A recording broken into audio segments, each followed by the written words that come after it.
ప్రార్థన చేయండి. జయ గురుదేవ. జై గురప్ప.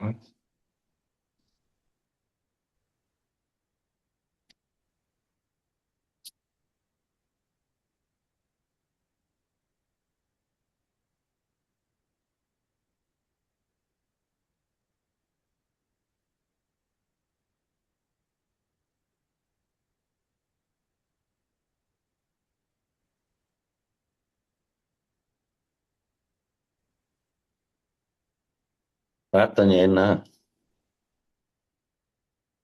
వెంకటేష్ గారు ఈరోజు రాలేదేమో. రాలే. దివాకరణ విషయాలు చేయన్నా. సరే. జై గురు.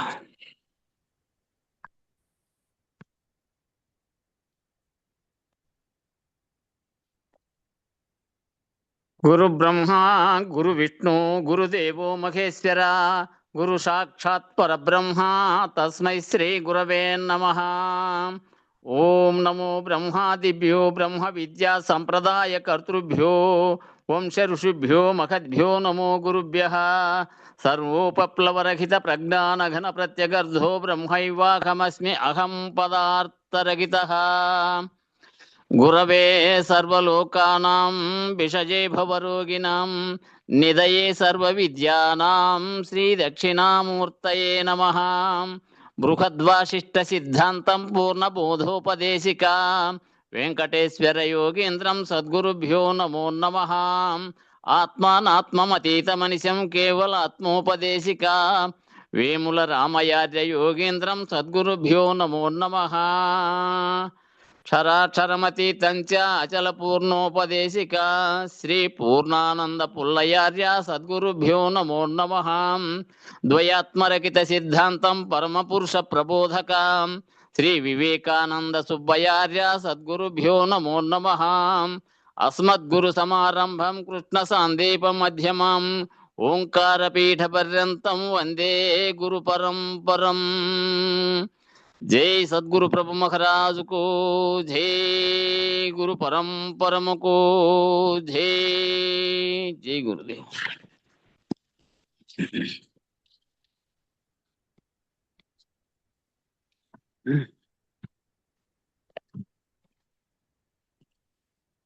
వాసనత్రయం లోకానుసారి అయి లౌకిక వృత్తుల వసియుంచుటయు లోక వాసనండ్రు. శాస్త్ర పద్ధతి తపోజప క్రతురతముల వర్తించుటయు శాస్త్ర వాసనండ్రు. దేహ పోషణ చేసి తీర్థయాత్రలకెల్లా వడిగదిరుగుట దేహ వాసనండ్రు.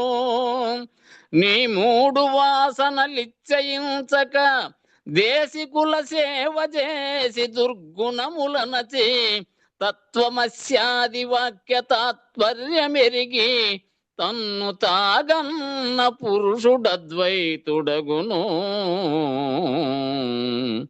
రమ్య గుణధామ భద్రాద్రి రామ పరశురామ నరసింహదాస సంరక్షితాహ్వా. వ్యాధిత్రయం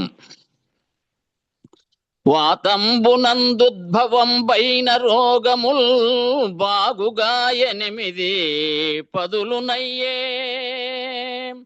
పైత్యమందుద్భవం పైన రోగముల్ దండిగా 82 శ్లేష్మందున జనియించిన రోగములను 224 నుచితమయ్యే.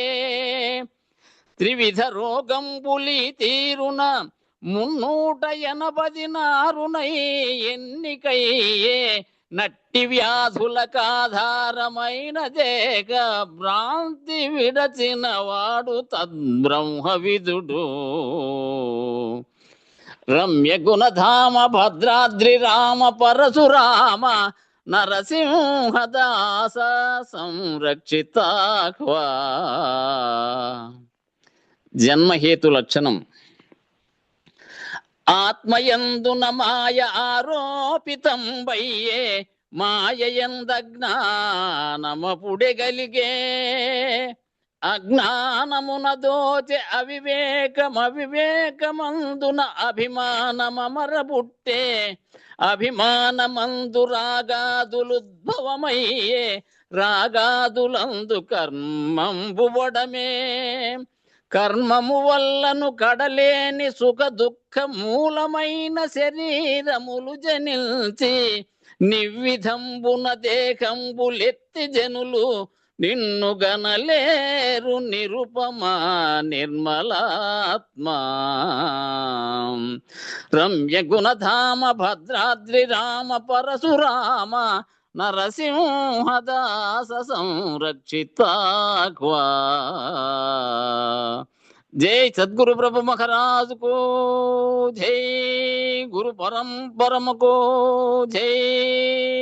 జై గురుదేవ. దాసు కంటిన్యూ చేయి ఈరోజు కూడా.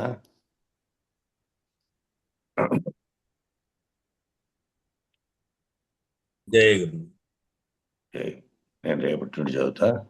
కొంచెం బయటకు పోయేపడింది గొంతు కూడా కొంచెం. నేను అక్కడంతా ఏంటంటే బయట ప్రయాణం చేసి వచ్చేది వల్ల ప్రాబ్లం.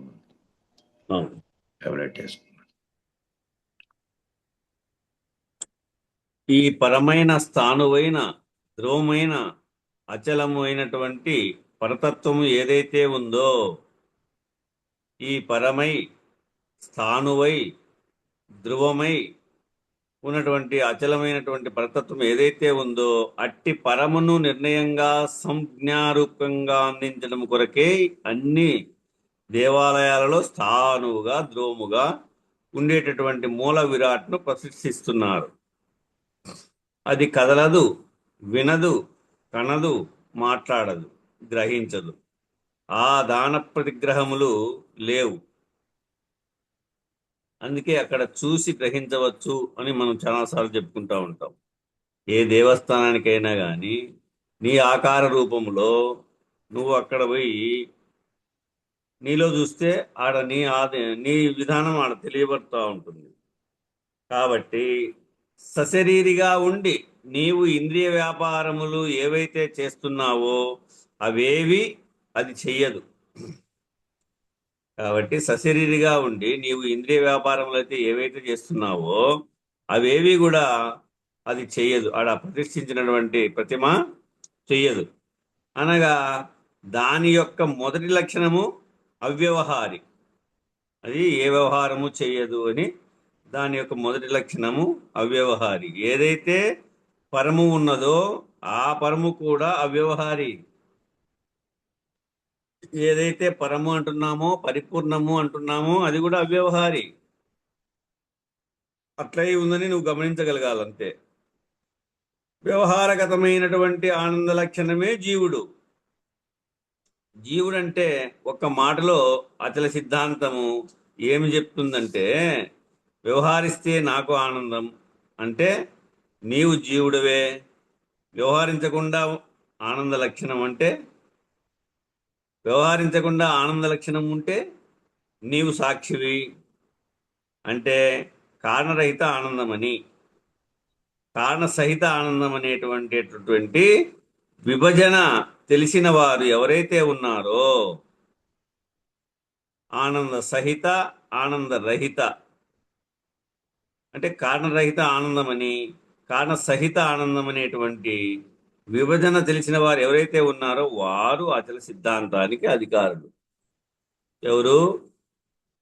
కారణరహిత ఆనందాన్ని, కారణ సహిత ఆనందాన్ని ఎవరైతే ఆనందం అనేటటువంటి విభజన చేశారో, తెలిసిన వారే ఉన్నారో, చెలించనిది ఏది, చెలించేది ఏది ఎవరైతే ఎరిగినారో వారు అచల సిద్ధాంతానికి అధికారులు. కాబట్టి జనన మరణములు అనేటువంటి మార్పులకు గురి అవడానికి కారణము ఈ కారణ సహిత ఆనందం. ఏమి? జనన మరణములు అనేటువంటి మార్పులకు గురి అవటానికి కారణము ఏదప్ప అంటే ఈ కారణ రహిత ఆనందం. అవికారిత్వం కారణరహితం ఆనందము. ఏ వికారము లేనటువంటిది, కారణం లేనటువంటిది, ఇవి ఏవీ లేనటువంటిది ఆనందం. అది కారణ సహిత ఆనందము, అవికారిత్వ కారణరహిత ఆనందము. ఏ వికారాలు లేకుండా, ఆ కారణం అనేది కూడా లేకుండా ఆనందంగా ఉండేది. అంటే శాశ్వతమై, నిర్మలమై, అది పరిపూర్ణానికి సాటి కలిగినటువంటిది. కాబట్టి దానిని అధిగమించాలంటే కారణరహిత ఆనంద స్థితిలో నిలకడ చేసేటటువంటి సాక్షి, ఆ సాక్షి అతీతము అనే సూచనను స్వీకరించాలన్నమాట. ఇప్పుడు కారణరహిత ఆనంద స్థితిలో నిలకడ చేసేటటువంటి సాక్షి ఏదైతే ఉందో, ఆ సాక్షి అతీతము అనేటువంటి సూచనను స్వీకరించాలి మనం. అలా నిత్య జీవన స్రవంతిలో అవస్థాత్రయ సాక్షిత్వమైనటువంటి తురీయ నిష్ట కలిగిన వాళ్ళు ఎవరైతే ఉంటారో వాళ్ళు మాత్రమే ఈ పరము అనేటటువంటి నిర్ణయాన్ని పూర్ణబోధ ద్వారా పొందగలుగుతారు. ఎవరైతే అట్లా నిశ్చలంగా ఉండిపోతారో, ఆ సాక్షిని కదిలించలేనటువంటి స్థితిగా సాక్షిత్వమైనటువంటి తురీయ నిష్ట కలిగి ఉన్న వాళ్ళు ఎవరైతే ఉన్నారో వాళ్ళు మాత్రమే ఈ పరము అనేటటువంటి నిర్ణయాన్ని పూర్ణబోధ ద్వారా పొందగలుగుతారు. మరి దీనిని విస్తారంగా బోధించే ప్రయత్నం పొన్నాల రాజయోగి గారు అచల సాంప్రదాయంలో ఉన్నటువంటి ఆంధ్రదేశంలో ఉన్న అనేక అచల పీఠాలు వారి బోధను విస్తారంగా చెప్పేటువంటి ప్రయత్నం చేస్తున్నాయి. విస్తారంగా అయితే చెప్తున్నారు. అయితే ఎంత విస్తారంగా చెప్పినా అదంతా సాంఖ్య విచారణలో భాగమే. కాబట్టి సాంఖ్య తారక అమనస్క ప్రతిపాదితమైనటువంటిది ఈ పరం.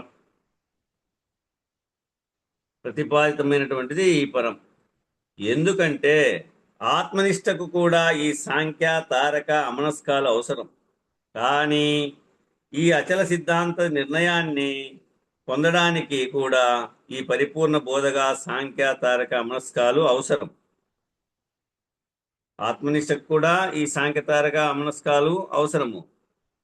అద్వైత స్థితిని పొందేదానికి, ఆత్మనిష్టను పొందేదానికి, ఆత్మ సాక్షాత్కార స్థితిని పొందడానికి, తాను అఖండ గురు బ్రహ్మాకార వృత్తిని పొందడానికి, తానే అఖండ గురు పరమాత్మను అనేటువంటి నిర్ణయాన్ని పొందాలన్నా కూడా సాంఖ్యతారక అమనస్కాలు అవసరమే. కానీ ఈ అచల సిద్ధాంత నిర్ణయాన్ని పొందడానికి కూడా ఈ పరిపూర్ణ బోధగా సాంఖ్యతారక అమనస్కములు కూడా అవసరం. ఎట్లా అంటే అట్లాగే సాధన చతుష్టయ సంపత్తి, చతుర్విధ శుశ్రూషలు ఆత్మనిష్టకు కూడా అవసరమే. ఇది సాధన చతుష్టయ సంపత్తి, చతుర్విధ శుశ్రూషలు ఆత్మనిష్టకు కూడా అవసరమే. అందుకే ఈ బ్రహ్మనిష్టకు అవసరమే, అచల నిర్ణయానికి కూడా అవసరమే. ఇవి ఏవి? సాధన చతుష్టయ సంపత్తి, చతుర్విధ శుశ్రూషలు, ఆత్మనిష్ట. ఇవన్నీ కూడా అచల నిర్ణయానికి కూడా అవసరమే. అయితే ఇందులో కొద్దిగా నిర్ణయాత్మకత భేదం ఉంది. నిర్ణయాత్మక భేదము ఉంది. ఏమి అంటే, ఇప్పుడు వివేక చూడమని ప్రారంభం చేసుకో, సాధన చతుష్టయ సంపత్తి ఈ విషయము ప్రారంభమే అవుతుంది. బ్రహ్మసూత్రాలు తీసుకో, సాధన చతుష్టయ సంపత్తి ప్రారంభమయ్యే ఉంటుంది. ఇట్లా ఏ గ్రంథం తీసుకున్నా మొదట సాధన చతుష్టయ సంపత్తి మనకు మొదటే గోచరిస్తుంది. అద్వైత గ్రంథాల్లో ఏ గ్రంథం తీసుకున్నా అట్లా సాధన చతుష్టయ సంపత్తి, చతుర్విధ శుశ్రూషలు ఆత్మనిష్టకు ఎట్లయితే అవసరమే బ్రహ్మ నిష్టకు కూడా అవసరమే, అచల నిర్ణయానికి కూడా అవసరమే.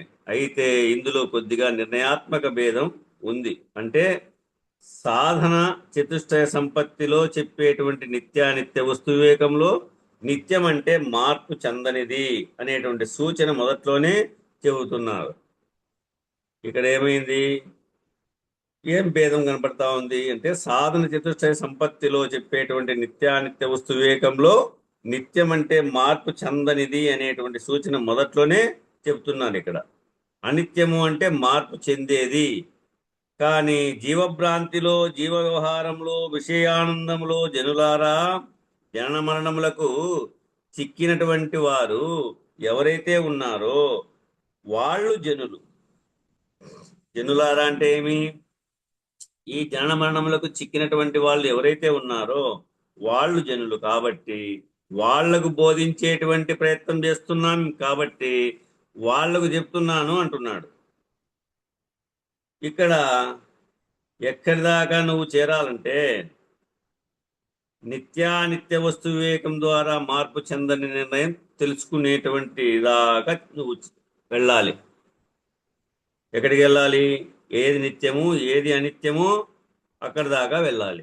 నిత్యానిత్య వస్తువుని వివేకం ద్వారా మార్పు చెందనేటువంటి నిర్ణయం తెలుసుకునేటువంటి దాకా వెళ్ళాలి. ఇక్కడ మొదట మనం ఏం చెప్తున్నాము? ఏం భేదం ఉంది? మొట్టమొదట మొదల చలమును ఎరిగించదా అనేటువంటి స్థితిగా వచ్చినప్పుడు చలించని వస్తువునే, నిత్యమైనటువంటి వస్తువునే ముందు చెప్తున్నారు అని చెప్తున్నారు. మనం ఎక్కడికి చేరాలి? దాన్ని పట్టుకొని ఏదైతే చెలించినటువంటి వస్తువు ఉందో, ఆ పరిపూర్ణం ఉందో అక్కడి దాకా చేరమంటున్నాడు. తరువాత విద్య యొక్క పరమావధి ఏమిటి అంటే మారే వాటిని తెలుసుకుంటూ, మారే వాటిలో మారని గుర్తిస్తూ, మారనిటువంటి ఏవైతే ఉన్నాయో వాటిని గుర్తిస్తూ, సర్వకాలము మారనిది ఏదో అదే ఉన్నది, నేను లేనివాడను అనేటువంటి నిర్ణయాన్ని పొందవలసినటువంటి అవసరం ఉంది. మారనిటువంటి వస్తువు ఏదైతే ఉందో అది వస్తునిచ్చే జ్ఞానంగా మారే వాటినంతా తెలుసుకోవాలి.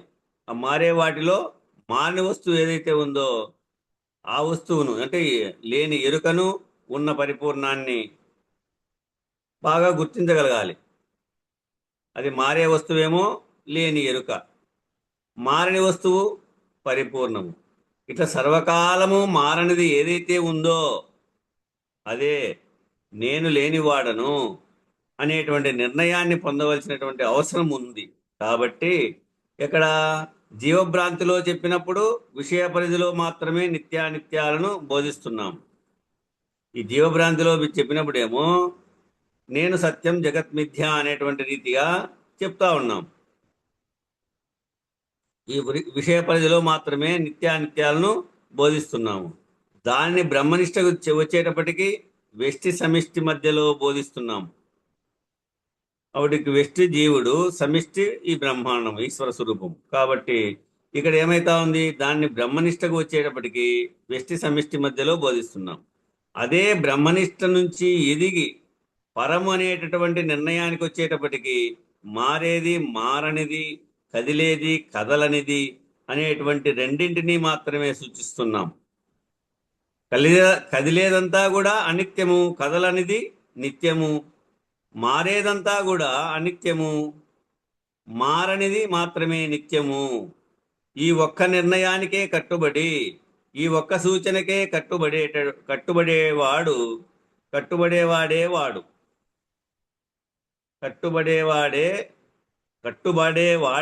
వాడు అచల నిర్ణయాన్ని పొందటానికి అధికారి.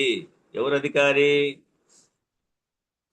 కదిలేదంతా అనిత్యము, కదలనిది నిత్యము, మారేదంతా అనిత్యము, మారనిది మాత్రమే నిత్యమైనటువంటి వస్తువు.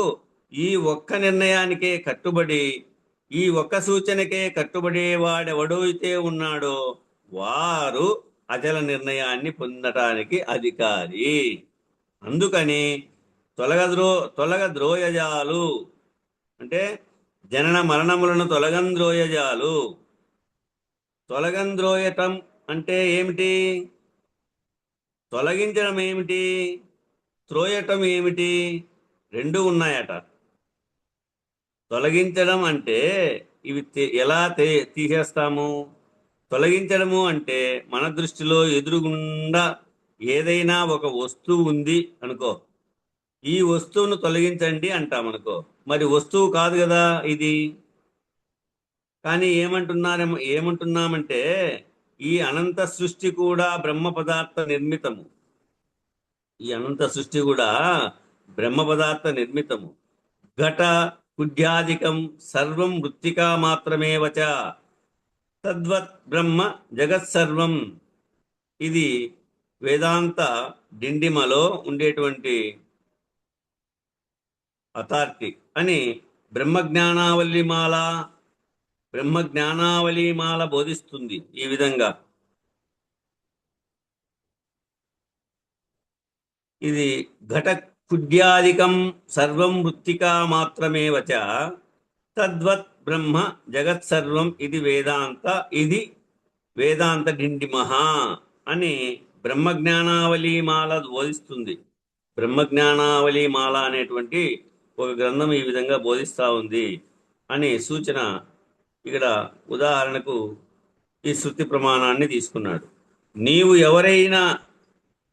నీవు ఏ పేరైనా పెట్టుకోవయ్యా, నామరూపాత్మకమైన అంతా ఒకే బ్రహ్మము, అంతా ఒకే బ్రహ్మం యొక్క అభివ్యక్తీకరణ, ఒకే బ్రహ్మం నందు అంశీభూతము, దానికి వ్యక్తిగతమైనటువంటి స్వకీయమైనటువంటి ఉనికి లేదు. దానికి వ్యక్తిగతమైనటువంటి స్వకీయమైనటువంటి ఉనికి లేదు అని చెబుతోంది. కాబట్టి మరి ఉన్నదంతా కూడా బ్రహ్మ పదార్థం అంటున్నాను కదా.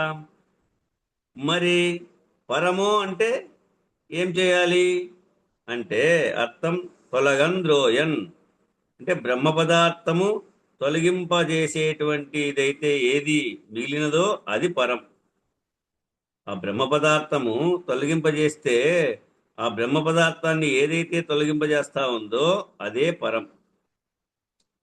త్రోయంజాలు త్రోయటం ఏమిటి? అంతటా ఉన్నది పరబ్రహ్మము అంటున్నాం. త్రోయంజాలు త్రోయటం అంటే ఏం తప్ప అంటే అంతటా ఉన్నది పరబ్రహ్మము అంటున్నాం. అంతటా ఉన్నది బ్రహ్మ పదార్థము అంటున్నాం. అన్ని బ్రహ్మ పదార్థమే అంటున్నాం. ఎక్కడికి చూస్తాము దేనిని అంటే అర్థం ఏమిటంటే త్రోయంజాలు ఇది కూడా పోతుంది నాయన. ఎట్లా మోయటం అంటే అర్థం ఇది కూడా పోతుంది. ఒక కాలంలో ఉన్నట్లు తోస్తుంది, ఒక కాలంలో వ్యవహరిస్తోంది, ఒక కాలంలో పోతుంది. ఒక కాలంలోనేమో ఉన్నట్లుగా తోస్తా ఉంది, ఒక కాలంలోనేమో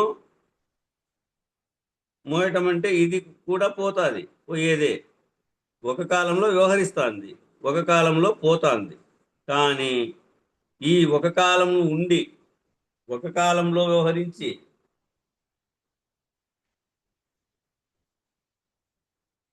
ఒక కాలంలో ఉండి ఒక కాలంలో వ్యవహరించి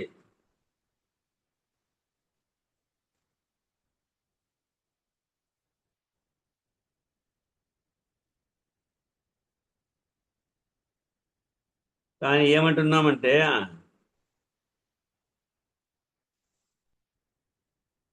కానీ ఒక కాలంలో ఉండి ఒక కాలంలో వ్యవహరించి ఒక కాలంలో పోయేదానికి సాక్షి అని పేరు పెట్టాం. ఇక్కడ బ్రహ్మ అన్నాం, సాక్షి అన్నాం, పేరు పెట్టినాం, బ్రహ్మము అన్నాం కదా. అంటే ఈ సృష్టి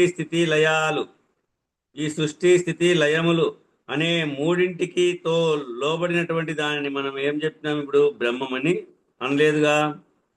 సృష్టి స్థితి లయములు అనే మూడింటికి లోబడినటువంటి దాన్ని మనము బ్రహ్మమని అనలేదు కదా.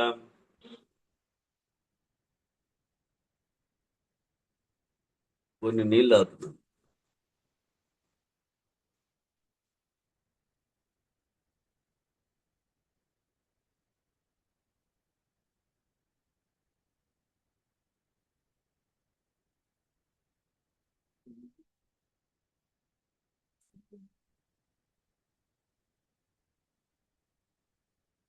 కానీ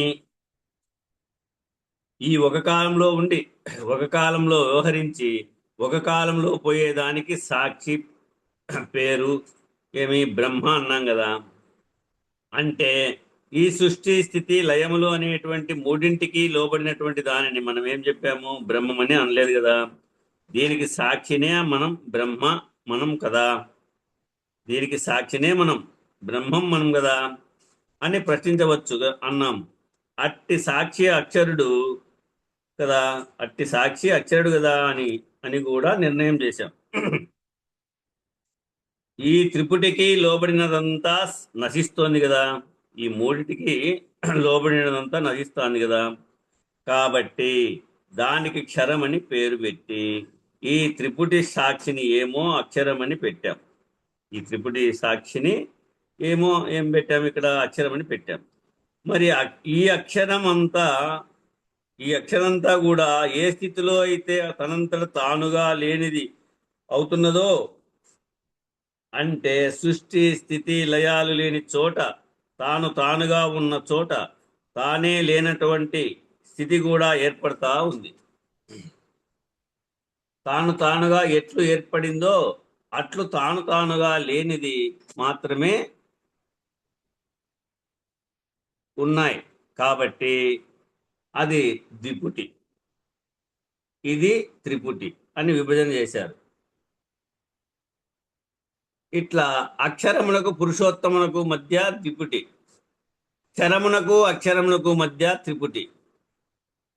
అక్షరమునకు పురుషోత్తమునకు మధ్య ద్విపుటి, చరాక్షరములు. క్షరమునకు అక్షరమునకు మధ్య త్రిపుటి అని ప్రస్థానత్రయం నిర్ణయం చేసింది.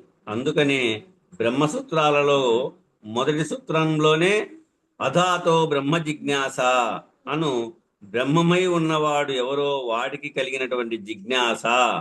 అధాతో అలా ఉంటే, అంటే బ్రహ్మముగా ఉంటే, ఆ బ్రహ్మముగా ఉన్నవాడికి కూడా ఒక జిజ్ఞాస కలిగింది. ఏమిట జిజ్ఞాస?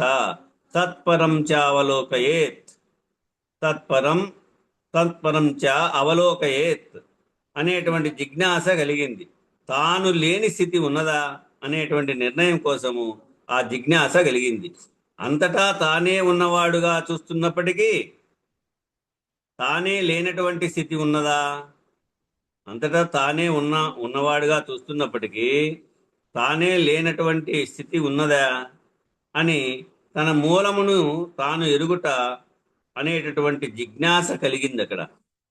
అనేటువంటి నిర్వచనాన్ని పరం దృష్ట్యా చెప్పమన్నది శంకర భాష్యం. ఇక్కడ శంకర భాష్యం ఏమో ఇట్లా చెప్పింది, అదాతో బ్రహ్మ జిజ్ఞాస. శంకర భాష్యం అంటే అదే బ్రహ్మసూత్రం. అధాతో బ్రహ్మ జిజ్ఞాస అన్న దానిని మరలా మనం కిందికి నుంచి విషయాత్మకంగా పదార్థములతో నామరూపాత్మకంగా విషయ ఆనందంతో గిన జీవించేటటువంటి మానవులకు నాయన పరమే బ్రహ్మణి కోపిన సక్త, ఆయన పరమే బ్రహ్మణి కోపీన సక్త అనేటువంటి భజగోవింద సూత్రాన్ని సూచనను అన్వయం చేసి నీవు ఎప్పటికైనా కూడా ఆ బ్రహ్మమును తెలుసుకోవాలి, ఆ పరమును తెలుసుకోవాలి. పరమే బ్రహ్మణి అన్నారు కదా, అంతేగాని బ్రహ్మణి అని ఊరుకోలేదు ఆయన. పరమే బ్రహ్మణి అన్నారు కదా, అంతేగాని బ్రహ్మణి అని ఊరుకోలేదు. కాబట్టి నీ జిజ్ఞాస అధికరణం ఎప్పటి వరకు పనికి రావాలంటే పరమును తెలుసుకునే వరకు నీకు జిజ్ఞాస పనిచేస్తుంది. కాబట్టి ఇలా ప్రతి చోట ఆ సూచనగా ఈ పరశబ్దం చేయడం జరిగింది. చాలామంది ఈ పరము అనేటటువంటి నిర్ణయమును మాత్రమే పట్టుకుని వాళ్లకు క్రింద నుంచి అదంతా ఒకటే కదా అన్నట్లుగా తోస్తూ ఉంటుంది. చాలామందికి ఈ పరము అనేటటువంటి నిర్ణయమును మాత్రమే పట్టుకొని ఉంటారు. పట్టుకొని ఉండేటటువంటి వాళ్ళు ఏమనుకుంటా ఉంటారంటే ఈ క్రింద నుంచి అదంతా ఒకటే కదా అన్నట్లుగా తోస్తూ ఉంటుంది. ఎక్కడికి వెళితే అక్కడ అది పరమే అన్నట్లు చూస్తూ ఉంటుంది. ఎక్కడికి వెళితే అది పరమే అన్నట్టుగా చూస్తూ ఉంటుంది. ఎలా అంటే బాల్యానికి యవ్వనం పరము. బాల్యంలో ఉన్నప్పుడు ఎవరో ఎలా ఉంటాడో వాడికి తెలియటం లేదు. ఎందుకు తెలియడం లేదు అంటే అది పరం, అది వస్తేనే తెలుస్తుంది. అది దీన్ని ఆవేశించినప్పుడే ఇది లేకుండా పోతుంది. యవ్వనం ఆవేశించినప్పుడు బాల్యం లేకుండా పోతుంది. అట్లాగే కౌమార వృద్ధాప్యాలు కూడా అవి వచ్చినప్పుడు ఈ యవ్వనం లేకుండా పోతుంది. అట్లా ఏదైతే తదుపరి స్థితి ఉందో ఆ తదుపరి స్థితి వచ్చే వరకు నీకు అది అనుభవయుక్తం కావడం లేదు. అట్లాగే ఈ జహర్లక్షణం అజహర్లక్షణం జహదజహర్లక్షణం అంటే ఏది ప్రధానమో చేస్తే జహర్ లక్షణం, ఏది అప్రధానం తెలిస్తే అజహర్ లక్షణం. తెలుసుకోవడం ఒక పద్ధతి అయితే తెలిసి విడవడం మరొక పద్ధతి. కాబట్టి నిర్ణయం చేయటం మొదటి రెండూ కూడా ప్రధానము. ఆ ప్రధానము రెండు నిర్ణయం చేయడమే అజహర్ లక్షణము. నిర్ణయం చేసిన తర్వాత త్యజించడమేమో అదే జగదజహర్ లక్షణము. యాది నిర్ణయం చేసిన తర్వాత విడవడం, త్యజించడం అంటే దాటుకోవడం. మన నిజ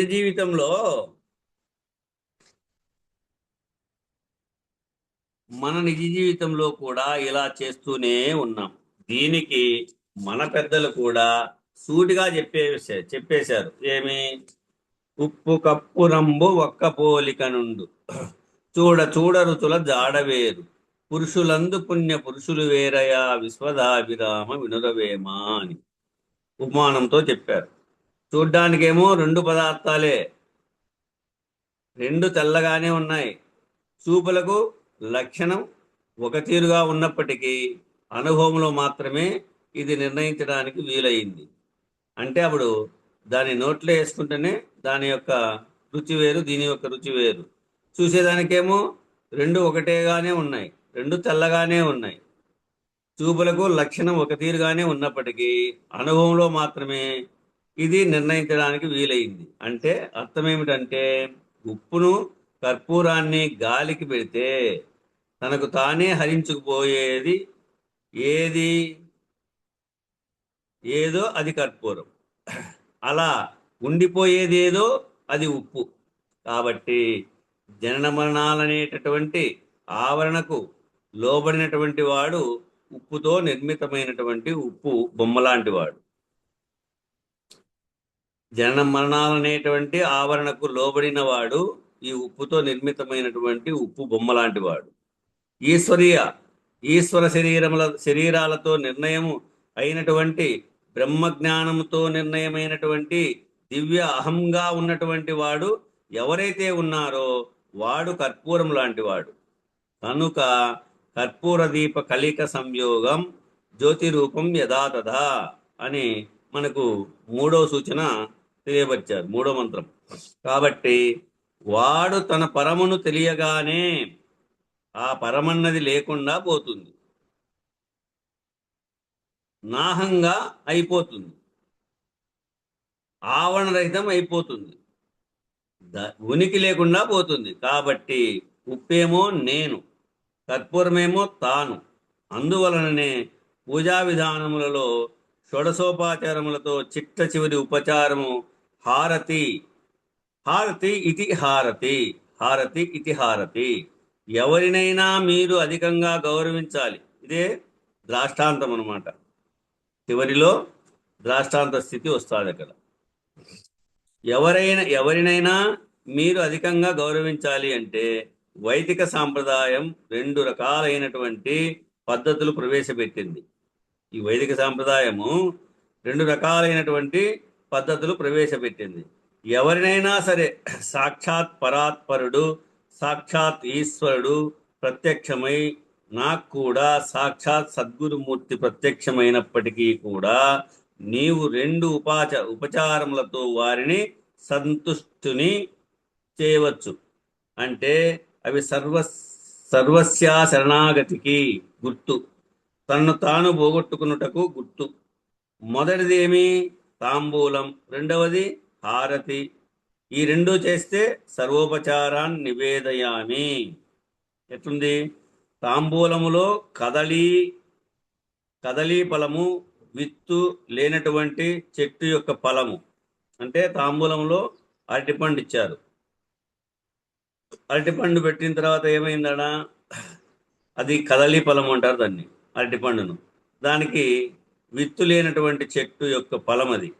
విత్తనముతో మొలిచే చెట్టు కాదు అది. అది మొక్కతో ఆ ఫలం అయినటువంటి అరటిపండు మాత్రమే తాంబూలంగా ఇవ్వాలి అని వైదిక సాంప్రదాయం చెప్పింది.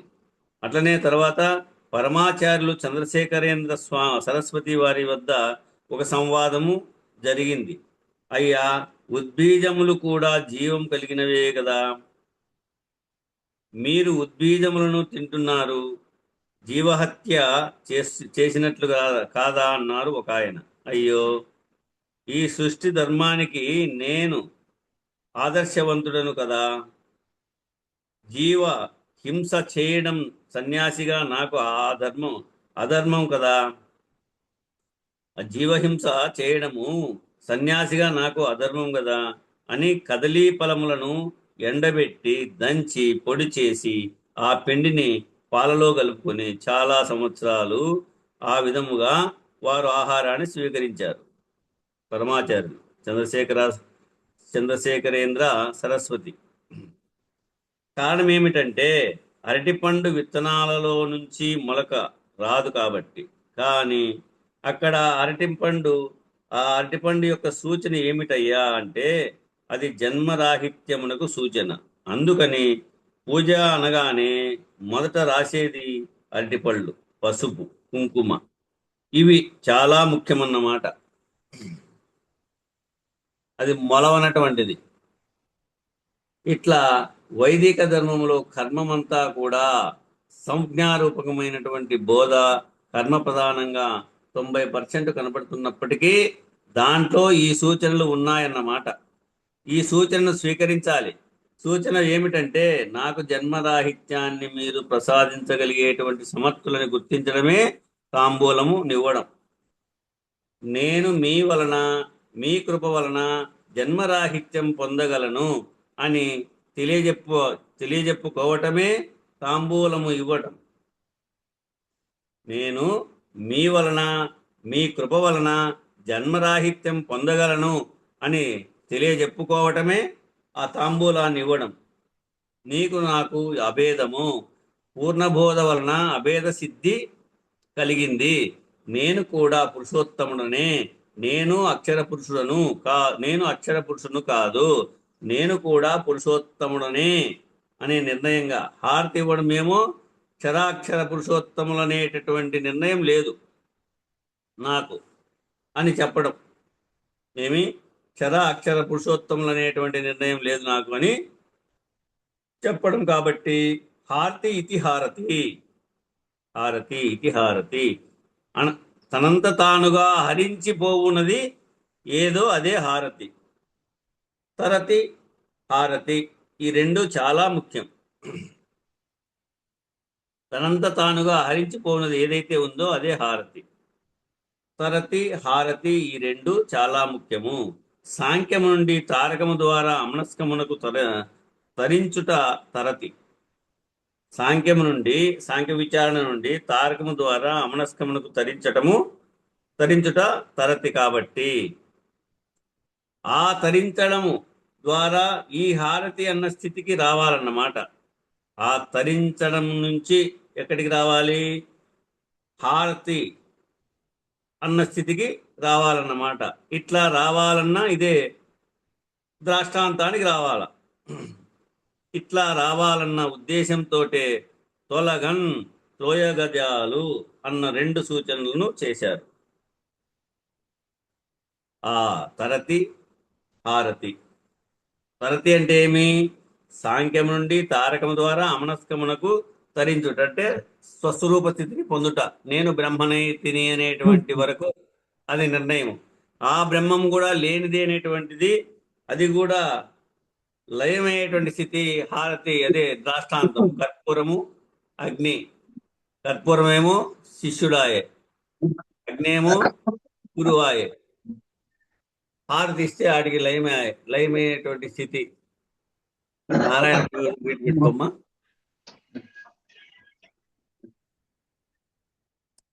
ఇప్పుడు ఎక్కడి నుంచి ఎక్కడికి చేరాలి? తరతి నుంచి హారతికి చేరాలి. ఈ 2 చాలా ముఖ్యము. ఇప్పుడు సాంఖ్యం నుండి తారకము ద్వారా అమనస్కములకు తరించుటేమో తరతి. కాబట్టి ఆ తరించడము ద్వారా ఈ హారతి అన్నటువంటి స్థితికి రావాలన్నమాట. ఇట్లా రావాలన్న ఉద్దేశంతో త్రోయగజాలు అన్న 2 సూచనలు చేశారు. అంతటా బ్రహ్మ పదార్థమే ఉందంట. అది కృష్ణబిలంలోకి తొలగంజేయగజాలు. అంతటా బ్రహ్మ పదార్థమే ఉందంటే అంతటా కూడా బ్రహ్మ పదార్థమే ఉందంటే అది ఎట్లా కృష్ణబిలంలోకి తొలగం చేయగజాలు లేదక్కడ. కృష్ణతత్వంలో కృష్ణ పదార్థంలో ఈ బ్రహ్మ పదార్థం లేదు. బ్రహ్మ పదార్థం అంతా ప్రకాశ లక్షణం, ఫోటాన్ ప్రభావంతో పనిచేసేదంతా కూడా బ్రహ్మ పదార్థం. కాబట్టి బ్రహ్మ ప్రకాశం నుంచి సాంఖ్య విచారణ అంతా కూడా ప్రారంభమవుతుంది. తర్వాత జ్ఞాత యొక్క ప్రకాశమని, కూటస్థ ప్రకాశమని, పిండ బ్రహ్మాండ పంచీకరణలని వివరించేటప్పుడేమో బ్రహ్మ ప్రకాశమును జ్ఞాత ప్రకాశముగా, కూటస్థ ప్రకాశముగా చెబుతూ ఆ ప్రకాశం వలననే మిగిలినటువంటి 24 తత్వాలు ప్రకాశింపజేయబడి ప్రకాశం ప్రకాశీకరోతి అనేటటువంటి సూత్రాన్ని ఆధారం చేసుకొని ఇవి వ్యవహరిస్తున్నట్లుగా తోచున్నవి అని, ప్రకాశములన్నీ కూడా ప్రకాశములందే లీనమగుచున్నవి అనేటువంటి సూత్రాన్ని ప్రతిపాదించడమే పంచీకరణ యొక్క లక్ష్యము. తద్వారా కూటస్థ నిర్ణయం ఎవరైతే పొందారో అతడు సర్వ ప్రకాశుడు. అంటే ఈ హిరణ్య గర్భ ప్రకాశము కృష్ణతత్వంలో లేదు, కృష్ణ పదార్థంలో లేదు, కృష్ణ బిలంలో లేదు. మరి అంటే అక్కడ ఏమైందంటే తొలగంజేయగజాలు, త్రోయంజేయజాలు ఈ రెండు జరిగినాయి. మరి మాకు ఎట్లా తెలుస్తుందండి ఇదంతా అంటే, లక్షణయుతమై ఎక్కడికక్కడ నీకు ఏది ప్రధానం, శరీర విషయేంద్రియ ధర్మాలు ప్రధానమా, లేదా పిండాండ పంచీకరణలో ఉన్నటువంటి జీవభావంతో ఉన్నటువంటి 25 తత్వాలు ప్రధానమా? అచల నిర్ణయం తెలుసుకునేవారు పిండాండం అనగా సమిష్టి, అచల నిర్ణయం ధర్మం ప్రకారం సాంఖ్య విచారణ చేయాలి. అంటే పిండాండం అంటేనే భూమి మీద ఉన్నటువంటి పంచభూతాత్మకమైనటువంటిది పిండాండము. ఈ భూమి మీద ఉన్నటువంటి పంచభూతాత్మకమైనటువంటిది పిండాండం.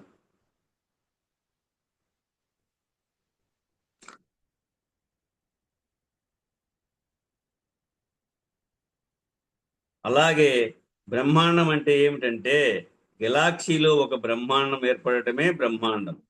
ఒక పాల పుంత విశ్వంలో నుంచి బ్రహ్మాండం ఏర్పడటం ఏమో బ్రహ్మాండం. ఆ బ్రహ్మాండంలో నుంచి పంచభూతాత్మకమైనటువంటి సృష్టి ఏర్పడటమేమో పిండాండం.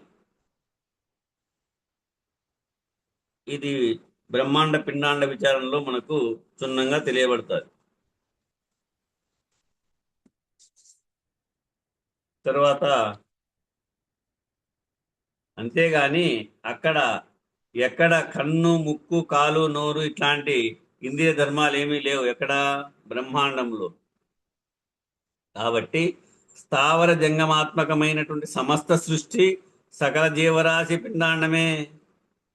కాబట్టి ఇది స్థావర జంగమాత్మకమైనటువంటి సమస్త సృష్టి సకల జీవరాశి కూడా పిండాండమే. కానీ ఈ పిండాండం ఏర్పడటానికి ఆ విశ్వంలో నుంచి బ్రహ్మాండం ఏర్పడి, ఈ పిండాండం ఏర్పడడానికి ఏం జరిగింది? ఆ విశ్వంలో నుంచి బ్రహ్మాండం ఏర్పడి ఆ బ్రహ్మాండంలో నుంచి వచ్చింది ఈ అండాండం, తర్వాత పిండాండము, తర్వాత బ్రహ్మాండం అనేటటువంటి నిర్ణయ పద్ధతిగా చెప్పిన విచారణ కూడా ఉంది. అంటే మనిషికి లెక్కగట్టినప్పుడు అండాండమని, పంచభూతాత్మక సృష్టికి లెక్క పెట్టినప్పుడేమో పిండాండం అని, ఆ బ్రహ్మాండమునకు లెక్క పెడితే విశ్వంలో నుంచి ఒక బ్రహ్మాండము విడిపోవడానికి చెబితే అది బ్రహ్మాండ పద్ధతి అని చెప్పి, ఈ మూడింటిని కూడా ఈశ్వర పంచీకరణ అనేటువంటి పంచీకరణతో లేకుండా చేస్తారు. ఇవన్నీ కూడా ఈశ్వర పంచీకరణ ద్వారా లేనివిగా నిర్ణయం అవుతాయి. ఈశ్వరుడు అనడానికి కారణం ఏమిటంటే, నల్లగా ఉన్నటువంటి ఇదంతా కూడా కృష్ణ ధర్మానికి, కృష్ణతత్వానికి, కృష్ణ పదార్థానికి, కృష్ణ బిలానికి అవి సూచనలు. శివలింగం నల్లగా ఉంటుంది, కృష్ణుడు నల్లగా ఉంటాడు. సాలగ్రామ శిల నల్లగా ఉంటుంది, మూల విరాట్ మూర్తులు అందరూ కూడా నల్లగానే ఉంటారు. ఈ నల్లటి లక్షణానికి సూచన ఏమిటంటే, కృష్ణతత్వం నందు బ్రహ్మాండ ధర్మం లేదు. బ్రహ్మాండ లక్షణం లేదు, బ్రహ్మ పదార్థము లేదు. ఆ కృష్ణతత్వంలోకి తిరిగి రాని పద్ధతిగా ఇది లీనమైపోతుంది. అలా కాకుండా నేను కేవలం హిరణ్య గర్భస్థితి వరకే లక్షిస్తాను అంటే అది అక్షరుడు. ఈ హిరణ్య గర్భ లక్షణముతో ఉన్నదేమో అక్షరుడు, ఆ కృష్ణతత్వంలో ఉన్నదేమో పురుషోత్తముడు. అలా కాకుండా నేను క్షరుడు వరకే, నేను చరుడు వరకే చూస్తున్నాను అంటే అప్పుడు ఏమైంది? పంచభూతాత్మకమైనటువంటి సృష్టి ఇది క్షరుడు. కాబట్టి ఈ రకమైనటువంటి సమిష్టి విభజన మీద మాట్లాడే లక్షణాలు ఏవైతే ఉన్నాయో వాటికి లక్షణత్రయం అని పేరు. ఈ లక్షణత్రయం ద్వారా ఏం తెలుసుకోవాలంటే మనము పంచభూతాత్మకమైనటువంటి సృష్టి, పిండాండము, మండలత్రయములతో కూడుకుని ఒక సౌర కుటుంబంగా ఏదైతే పనిచేస్తోందో ఆ సౌర కుటుంబమేమో బ్రహ్మాండము, అనంత విశ్వము కృష్ణతత్వము. ఈ కృష్ణతత్వము బయలులో లేదు, దాని అవతల ఉన్నది బయలు. ఉన్న బయలులో కృష్ణతత్వం అనేటువంటి అఖండ ఎరుక, దాని యందు ఏర్పడినటువంటి బ్రహ్మాండం అనేది ఖండ ఎరుక, దాని యందు ఏర్పడినటువంటి పిండాండం అనేటువంటి మరొక ఖండ ఎరుక. కాబట్టి ఇవన్నీ కూడితే అంటే అఖండ ఎరుకకు సూత్రం ఏమని చెప్పారు? పిండాండమందలి అహము, బ్రహ్మాండమునందేలి అహము, ఈ నాలుగింటి చేరికచే కూడినది అఖండంభవు ఎరుక గదరా మాయన్న అని కృష్ణదేశికుల వారే కందార్థంలో తెలియవచ్చారు. కాబట్టి కృష్ణతత్వాన్ని అఖండ ఎరుకగా పెట్టారు. అది ఎప్పుడైతే సంకల్ప శూన్య స్కాలములు అనేటటువంటి లక్షణాలు లేకుండా పోతాయో, అది ఎప్పుడైతే ఈ సంకల్పించుకోవడం కానీ ఆ శూన్యము, ఆ కాలములు అనేటువంటివన్నీ కూడా కాలాతీతుడైతాడో, శూన్యాతీతుడైతాడో, నిస్సంకల్పం చేసుకుంటాడో, అప్పుడు అనేటటువంటి లక్షణాలు లేకుండా పోతాయో అప్పుడు లేని ఎరుక అయిపోతుంది. కృష్ణతత్వంలో ఉన్నటువంటి లక్షణాలు ఏమిటంటే సంకల్పము, శూన్యము, కాలము.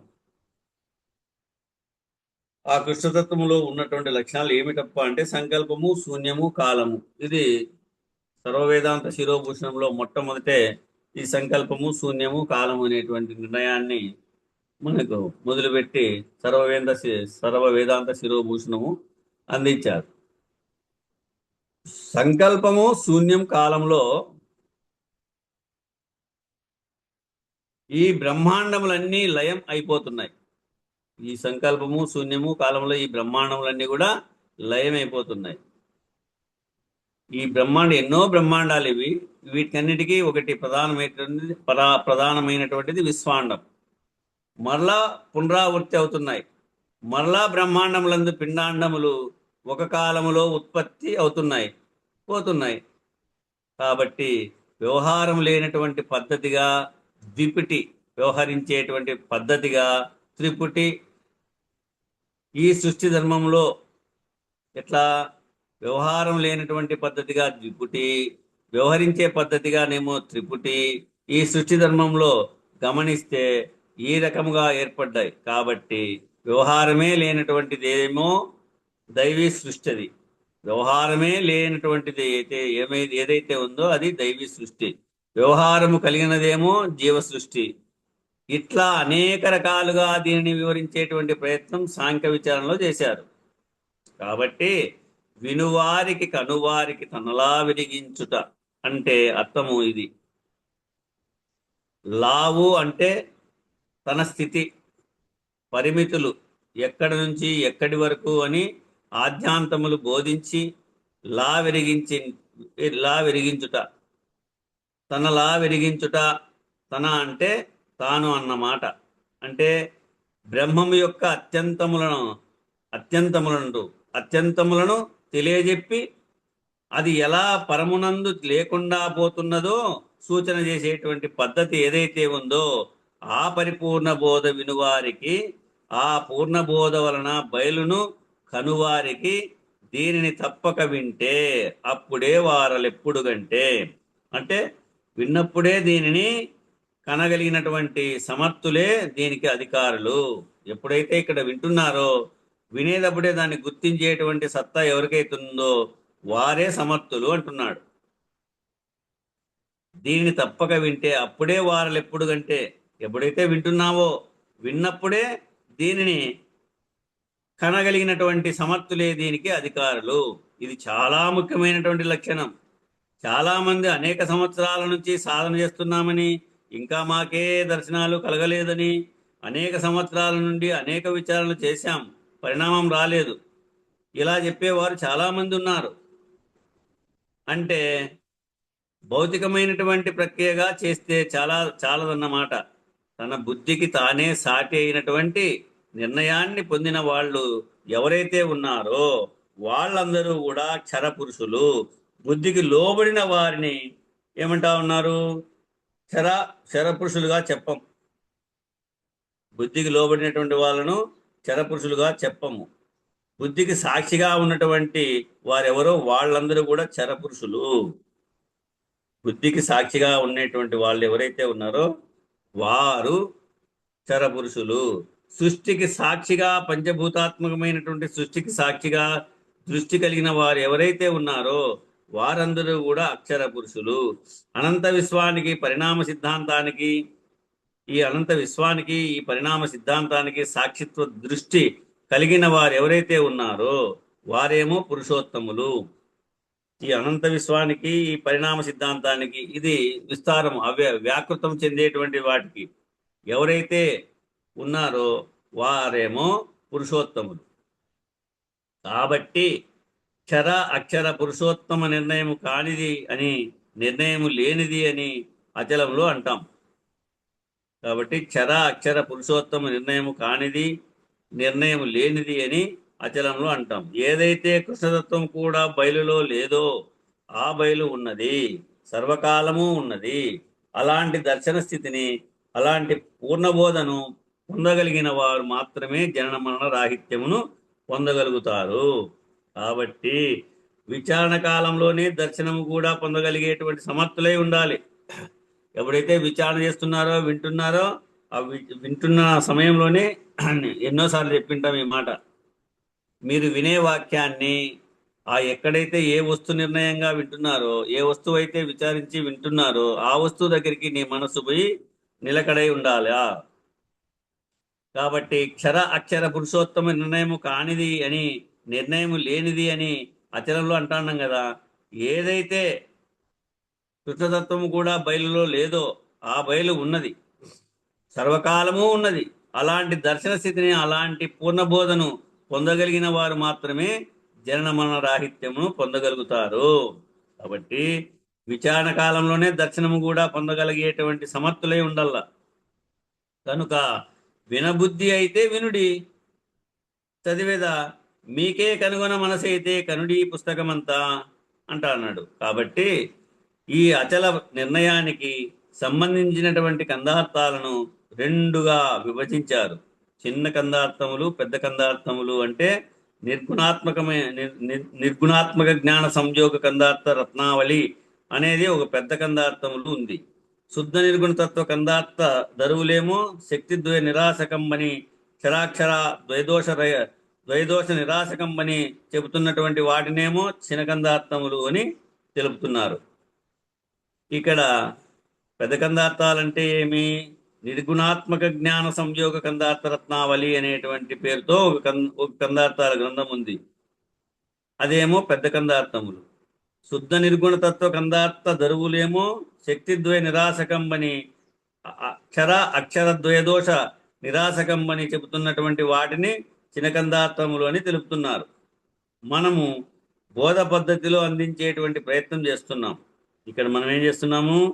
బోధ పద్ధతిలో అందించేటువంటి ప్రయత్నం చేస్తున్నాం. అంటే ఇప్పుడు మనం చిన్న కందార్థములు, సైద్ధాంతిక నిర్ణయము, సిద్ధాంతపరమైనటువంటి నిర్ణయాన్ని అందించగలిగేటువంటి సమర్థత ఈ శుద్ధ నిర్గుణతత్వ కందార్థ దరువులకు ఉంది కాబట్టి దీన్ని తీసుకున్నాము అంటున్నాడు.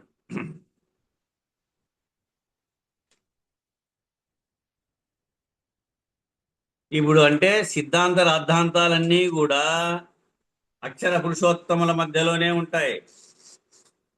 అక్షర పురుషుడు, పురుషోత్తముడు అనేటువంటి మధ్యలోనే ఉంటాయి.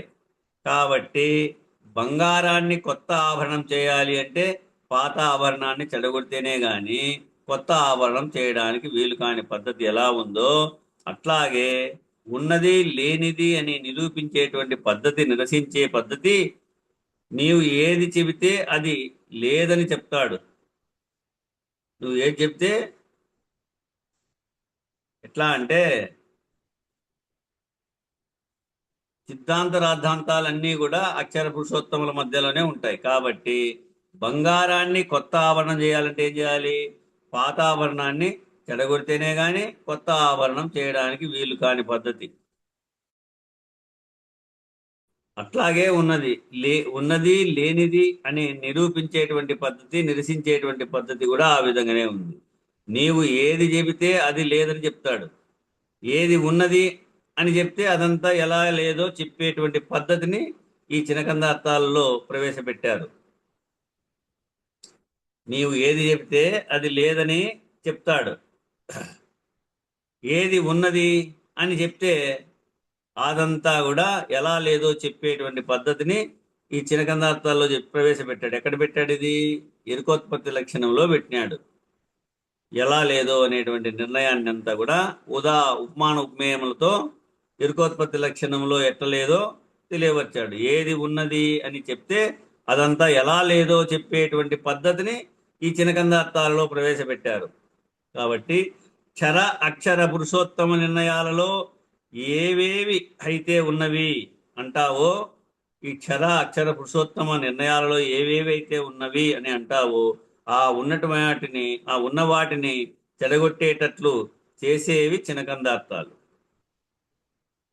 ఇప్పుడు చరాక్షర పురుషోత్తమ నిర్ణయాలలో ఏవేవైతే ఉన్నవి అని అంటావో నువ్వు, ఆ ఉన్న వాటిని చెడగొట్టేటట్టు చేసేవి ఈ చినకందార్థాలు. బయలను నిర్ణయం చేస్తూ మిగిలిన వాటిని చెడగొడుతుంది. బయలను నిర్ణయం చేస్తూ మిగిలిన వాటిని చెడగొడుతుంది. కాబట్టి ఆ బయలు నిర్ణయం చేసేటప్పుడు ఈ చెడగొట్టడం చాలా ముఖ్యం. లేకపోతే ఏది ఉన్నదని వాడు పట్టుకుని ఆశ్రయించి ఉంటాడో ఆ ఆశ్రయం అనేటువంటి ఆవరణకు లోబడిపోతూ ఉంటాడు. కాబట్టి నిరావరణం చేయాలి అంటే ఆ నిరసన ముఖ్యం. నిరావరణం చేయాలంటే నిరసన ముఖ్యము. అందుకనే సంకల్పంలో 10 లక్షణాలను కూడా నకార ప్రత్యయంలో ఉపసర్గంతో వాడారు. 10 లక్షణాలను. ఆ రకమైనటువంటి ప్రత్యయాన్ని నిరసిస్తూ నకార ప్రత్యయాన్ని ప్రతిపాదిస్తూ చెడగొట్టేటువంటి పని చేస్తుంది.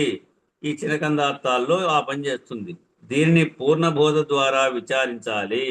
విచారణ చేసేటప్పుడే ఆ దృష్టితో దర్శించాలి. దర్శించి నిరసించినటువంటి నిర్ణయాన్ని పొందాలి. ఈ 3 పనులు ఏకకాలంలో చేయబడినటువంటి సమర్థులు ఎవరైతే ఉన్నారో వారు ఈ పరము అనేటటువంటి నిర్ణయాన్ని పొందగలుగుతారు. అందుకని శ్రవణ మనన నిధిధ్యాసలు పనికిరావని, ఏ సాధనలు వల్లనని, ఏ సాధనలు నీకు పనికి రావని, ఏ రకమైనటువంటి సిద్ధాంత నిర్ణయాలు నీకు ఉపయుక్తం కావని ఇలాంటి పదజాలమంతా కూడా ఈ చినకందార్థాలలో వాడటం జరిగింది. వీటికి కాలం సరిపోయింది. రేపు ఇక్కడి నుంచి విచారిద్దాం. బోలో శ్రీ సద్గురు మహారాజుకి జై. జై శ్రీ వెంకటాంబ సమేత శ్రీ పూర్ణానంద పులయారులకు జై. జై శ్రీ ఇందుగల గురు భక్త మండలికి జై. జై గురు. మంగళం చెప్పండి స్వామి. మంగళము మంగళంబు మహనీయ గురునకు మంగళంబు, సర్వులు శరణు కోరే సాధు స్వరూపునకు మంగళంబు. మంగళం శ్రీ గురుదేవాయ మహనీయ గుణాత్మనే, సర్వలోక శరణ్యాయ సాధు రూపాయ మంగళం. జై సద్గురు ప్రభు మహారాజుకు జై. శ్రీ పూర్ణానంద పుల్లయార్య సద్గురు ప్రభు మహారాజుకు జై. శ్రీ వివేకానంద బండారు సుబ్బయార్య సద్గురు ప్రభు మహారాజుకు జై. గురు పరంపరముకు జై. గురు భక్త మండలికి జై. జై గురు. జై గురు.